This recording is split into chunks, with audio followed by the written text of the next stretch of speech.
朋友们，大家好，这是一个半自动的洗衣机，双筒的。这个呢，现在比较少见了。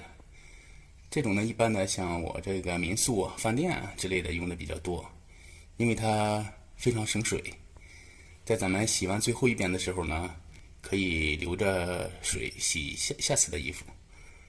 这样一年下来呢，省不少水，所以一般的民宿啊、饭店啊用这种的比较多。现在它是出了什么问题呢？咱们看一下。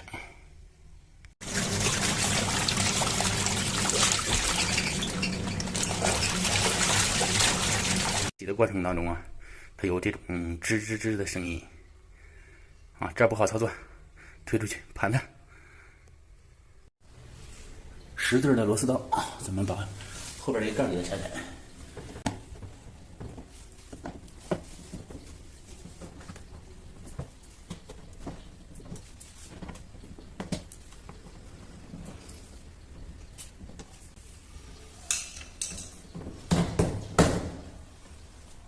这个电机是洗衣桶的那个，看这个皮带吧，换镜头，这皮带时间长老化了，松了，应该是这皮带的问题。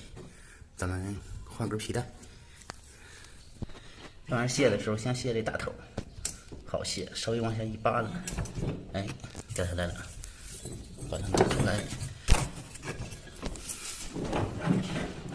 看着还挺新，但是里边你看磨损的挺厉害的。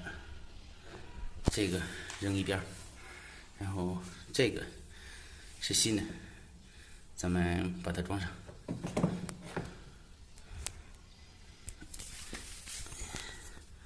跟卸的时候是一样的，先装这个小头，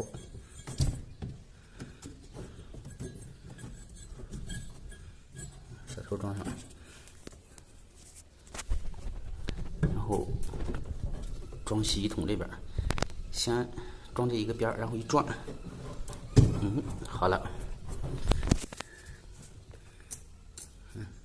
现在就紧了，转一下试试。现在换完了，咱们试一下。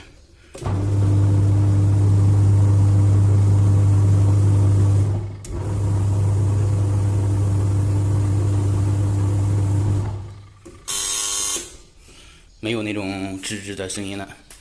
这种皮带呢，在网上也能买得到的，几块钱，搜你的洗衣机的型号，或者是把皮带拆下来以后搜这个皮带的型号就可以了，很方便的。怎么样？自己动手，简简单单的，几块钱就解决了。好了，本期视频就到这里，感谢大家收看，再见。